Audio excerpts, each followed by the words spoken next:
कक्षा 9 विज्ञान विषय में आपका स्वागत है। हमारा टॉपिक परमाणु एवं अणु चल रहा था, जिसमें पूर्व वीडियो में हमने आपको संयोजकता निकालने के बारे में जानकारी दी थी। उससे अगले वीडियो में आज हम बात करने जा रहे हैं तत्वों की वैद्युत संयोजकता के बारे में, क्योंकि पूर्व वीडियो में मैंने आपको केवल डायरेक्ट संयोजकता यानी नंबर्स निकालने बताए थे, लेकिन आज का जो हमारा टॉपिक रहेगा वो टॉपिक है किसी भी तत्व के ऊपर उसका वैद्युत आवेश उत्पन्न कैसे होता है और उस आधार पर वो आयनिक यौगिक कैसे बनाते हैं। तो आइए जानकारी लेते हैं। तत्वों के परमाणुओं की वैद्युत संयोजकता को कोसेल और लुईस ने सिद्धांत दिया था, जिसके आधार पर आयनिक बंध बनते हैं और आयनिक बंध बनने वाले ऐसे यौगिकों को आयनिक यौगिक कहते हैं। और इसके अलावा हम मूलक में सरल मूलक, संयुक्त मूलक और फिर उनमें क्षारीय मूलक और अम्लीय मूलक के बारे में भी अध्ययन करेंगे। तो आइए बात करते हैं तत्वों के परमाणुओं की वैद्युत संयोजकता किस प्रकार से निकलती है। जैसे कि पूर्व वीडियो में हमने बात करी थी सोडियम परमाणु के बारे में। सोडियम का परमाणु क्रमांक 11 होता है और इसका जो इलेक्ट्रॉनिक विन्यास 1s2 2s2 2p6 3s1 होता है। और फिर इसको हम ग्रुपिंग में करते हैं तो 2 8 1 हो जाता है। और इसकी संयोजकता यानी बाह्य कोश के इलेक्ट्रॉनों को हम या संयोजी कोश के इलेक्ट्रॉनों को हम उसकी संयोजकता मान लेते हैं, तो इसको यहाँ पे 1 दिखाते हैं। लेकिन आज के टॉपिक में हम इसकी वैद्युत संयोजकता बताएंगे, क्योंकि हम आयनिक यौगिक यानी आयनिक बंध से बनने वाले यौगिकों के बारे में चर्चा करेंगे। तो इसको फिर हम आवेशित अर्थात उसको आवेश में प्रदर्शित करेंगे। तो आवेश में जब भी कोई संयोजकता प्रदर्शित होती है तो वो वैद्युत संयोजकता कहलाती है। इस सिद्धांत को कोसेल और लुईस ने दिया था। इसको अष्टक सिद्धांत के नाम से जानते हैं।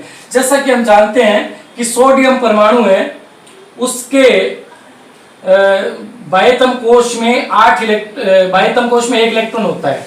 और जब इसका क्लोरीन के साथ योग होता है, क्योंकि ये एक धातु होती है, ये एक अधातु होती है।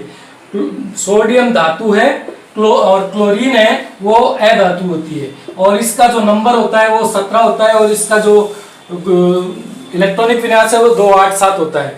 तो इस प्रकार से कोसेल और लुईस ने बताया कि जब भी कोई धातु किसी अधातु के साथ योग करती है तो धातु द्वारा त्यागा गया इलेक्ट्रॉन त्यागने के पश्चात वह अपने अधातु के परमाणु के बाह्यतम कोश में वो इलेक्ट्रॉन दान कर देता है या डोनेट कर देता है या आदान प्रदान कर लेता है। तो इस प्रकार से इसका बाह्यतम कोश 2 8 हो जाता है और इसका हो जाता है 2 8 8। इस प्रकार से इलेक्ट्रॉनों के आदान प्रदान करने के बाद ऐसे तत्व है वो अपने बाह्यतम कोश में 8 इलेक्ट्रॉन होकर स्थायी हो जाते हैं, स्थिर हो जाते हैं। अर्थात नोबल गैस का जो इलेक्ट्रॉनिक विन्यास है उसको प्राप्त कर लेते हैं, जिससे उनमें स्थायित्व आ जाता है। तो इस सिद्धांत को अपन कोसेल लुईस का इलेक्ट्रॉनिक संयोजकता सिद्धांत बोलते हैं। इसको इसलिए संयोजकता सिद्धांत बोलते हैं क्योंकि इसमें इलेक्ट्रॉनों का क्या हुआ, आदान प्रदान। सोडियम ने इसको इलेक्ट्रॉन का दान किया और क्लोरीन ने इसका आदान कर लिया था, इसलिए इसको वैद्युत संयोजकता सिद्धांत बोलते हैं। अब देखिए, जब भी कोई तत्व इलेक्ट्रॉन को त्याग करता है तो जितने इलेक्ट्रॉन त्याग करता है उसको हम प्लस से दिखाते हैं। और जो तत्व जैसे कि क्लोरीन है, इसको अपन यहां लिख लेते हैं, क्लोरीन 17 है, इसका इलेक्ट्रॉनिक विन्यास 1s2 2s2 2p6 3s2 3p5। तो ये हो जाता है 2 8 और 7। तो ये जो क्लोरीन है इसके द्वारा त्यागे सोडियम द्वारा त्यागा गया इलेक्ट्रॉन क्लोरीन के द्वारा ग्रहण किया जाता है। तो जो ग्रहण करता है उसके ऊपर जो चार्ज होता है वो हमेशा नेगेटिवली चार्ज होता है। तो इसको अगर अपन यहां पर दिखाएंगे तो ये चार्ज हो जाएगा -1। ये जो आवेश मैंने आपको दिखाया है प्लस और इधर दिखाया है माइनस, ये प्लस और माइनस आवेश के द्वारा किसी संयोजकता को प्रदर्शित करते हैं तो उसको अपन वैद्युत संयोजकता कहते हैं। और इस प्रकार से सोडियम द्वारा त्यागा गया 1 इलेक्ट्रॉन क्लोरीन के द्वारा वो इलेक्ट्रॉन क्या कर लिया जाता है, ग्रहण कर लिया जाता है, जिससे उसके ऊपर नेगेटिव चार्ज और इसके ऊपर पॉजिटिव चार्ज। और इस प्रकार से इन दोनों के बीच में एक बॉन्डिंग बन जाती है। इस बॉन्ड को अपन बोलते हैं बच्चों आयनिक बंध। और ये जो यौगिक बन जाएगा इसको बोलते हैं आयनिक यौगिक।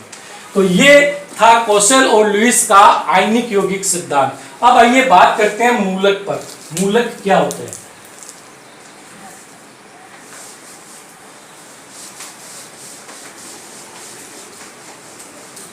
जब भी कोई आयनिक यौगिक अगर किसी जल के अंदर अगर उनको घोला जाए तो उसकी एक इकाई यूनिट है वो एज ए रासायनिक अभिक्रिया में भाग लेती है, तो उस इकाई को अपन मूलक कहते हैं। जैसे कि सोडियम क्लोराइड है, इस सोडियम क्लोराइड को आपने जल में घोला है H2O के अंदर, तो यह अपने आयनों में क्या हो जाएगा?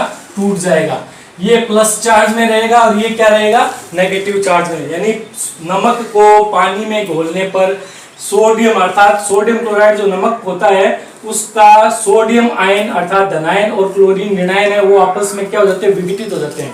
तो यहाँ पर ये सोडियम धनायन है, इसको अपन मूलक बोलते हैं। ये सोडियम मूलक हो गया, ये क्लोरीन मूलक हो गया। तो अब इनको मूलकों को हम क्लासिफाइड भी करते हैं। देखिए सरल मूलक क्या होते हैं? जिनमें केवल एक ही तत्व के ऊपर आवेश होता है वो अपन सरल मूलक कहते हैं। सरल मूलक में जैसे सोडियम प्लस पोटेशियम प्लस, ये तो हो गया एक संयोजी सरल मूलक। इसी प्रकार ऋण मूलक में Cl पे माइनस चार्ज, इसी प्रकार फ्लोरीन पर क्या हो जाएगा? Minus charge. तो ये क्या हो जाएगा? सरल मूलक के अंदर एक ही तत्व के ऊपर पाए जाने वाले आवेश। एक होता है संयुक्त मूलक, एक से अधिक परमाणुओं के मिलकर जो उस पर नेट चार्ज बन जाता है, नेट आवेश आ जाता है, उसको अपन संयुक्त मूलक बोलते हैं। जैसे कि नाइट्रोजन और ऑक्सीजन के 3 परमाणु आपस में मिलकर एक संयुक्त मूलक बनाते हैं और इन पर जो नेट चार्ज होता है वो माइनस आता है, तो इसको अपन संयुक्त मूलक कहते हैं। क्योंकि इसमें नाइट्रोजन के भी परमाणु हैं और ऑक्सीजन के भी परमाणु हैं, तो इस प्रकार के मूलकों को अपन क्या बोलेंगे? संयुक्त मूलक बोलते हैं। अब आ जाइए अम्लीय मूलक और क्षारीय मूलकों का जो क्लासिफिकेशन है वो क्या होता है, वर्गीकरण क्या होता है। देखिए बच्चों, क्षारीय मूलक का अर्थ होता है वे सभी मूलक जिनके ऊपर प्लस चार्ज होता है क्षारीय मूलक कहलाते हैं। जैसे सोडियम, पोटेशियम, अमोनियम, इन पर प्लस चार्ज होता है, तो क्षारीय मूलकों को धन मूलक भी बोलते हैं। और इनके ऊपर जो चार्ज होता है वो प्लस आवेश होता है। इसी प्रकार एक होता है अम्लीय मूलक, जिन परमाणुओं के ऊपर माइनस चार्ज होता है वे सारे अम्लीय मूलक कहलाते हैं।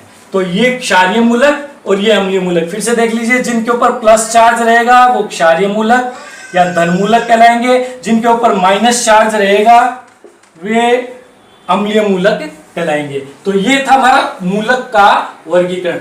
इस टॉपिक के बाद आज आपको हम रासायनिक यौगिक बनाना सिखाएंगे, और ये जो रासायनिक यौगिक है वो आयनिक यौगिक बेस्ड होंगे। इसलिए आयनिक बंध मैंने आपको कोसेल एवं लुईस सिद्धांत के आधार पर बताया था। इनमें आपको वैद्युत संयोजकताएं ध्यान में रखनी होगी कि कौन से तत्वों पे कितना चार्ज है।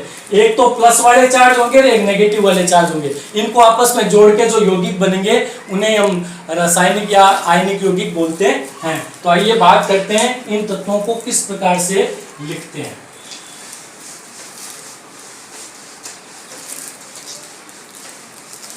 देखिए यौगिकों को किस प्रकार से लिखते हैं। देखिए, एक तो आयनिक यौगिक में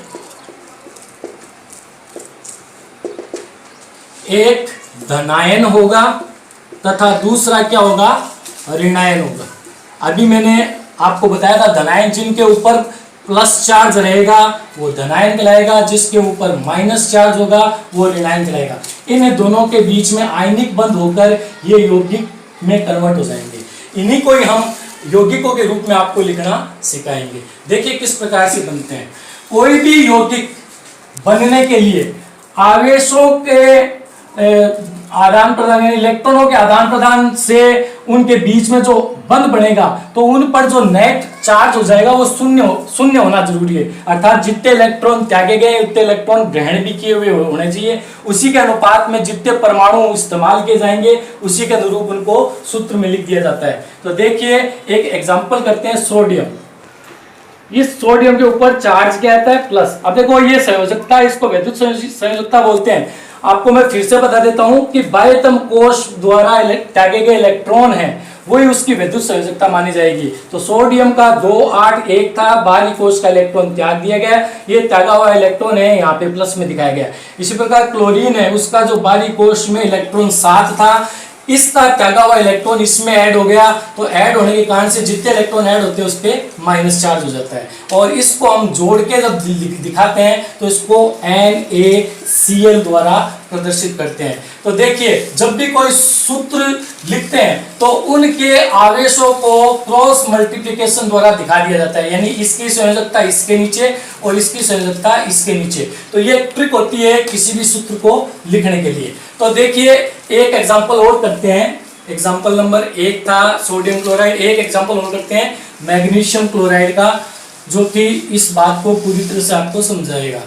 मैग्नीशियम, देखिए मैग्नीशियम को आपको क्लोरीन के साथ यौगिक बनाना है। इस प्रकार से बनेगा। मैग्नीशियम का जो नंबर होता है 12 और इसका इलेक्ट्रॉनिक विन्यास होता है 282, इसका होता है 287। अब देखिए ये इसके बाह्यतम कोश में 2 इलेक्ट्रॉन है, अष्टक प्राप्त करने के लिए 2 इलेक्ट्रॉन निकालेगा। लेकिन यहाँ पर क्लोरीन का तो एक ही परमाणु है, इसलिए केवल इसको 1 इलेक्ट्रॉन चाहिए, लेकिन ये 2 इलेक्ट्रॉन निकालता है तो आवेश संतुलित हुआ नहीं। आवेश संतुलित होने के लिए हमें क्लोरीन के फिर कितने परमाणु चाहिए? 2 चाहिए। तो इसको आप 2 बार लिख सकते हैं, 287। तो देखिए 1 इलेक्ट्रॉन तो इसमें ऐड हो जाएगा, दूसरा इलेक्ट्रॉन इसमें ऐड हो जाएगा। तो ये सूत्र क्या बन जाएगा फिर? MgCl2। अब देखो इसको शॉर्ट में समझने के लिए कैसे लिखते हैं। मैग्नीशियम के ऊपर चार्ज कितना था? +2। क्लोरीन के ऊपर चार्ज कितना है? माइनस। इनका क्रॉस मल्टीप्लिकेशन करेंगे तो ये इसका आवेश तो इसके नीचे लिख दो, इसका आवेश इसके नीचे लिख दो। चिन्ह आपको लगाने की आवश्यकता नहीं होती है प्लस माइनस के। तो ये हो जाएगा MgCl2। तो ये था आज का हमारा टॉपिक, आयनिक यौगिक के सूत्र। अगले वीडियो में आपको इससे रिलेटेड बहुत सारे उदाहरण करके आपको अभ्यास कराने की कोशिश करूंगा। तब तक के लिए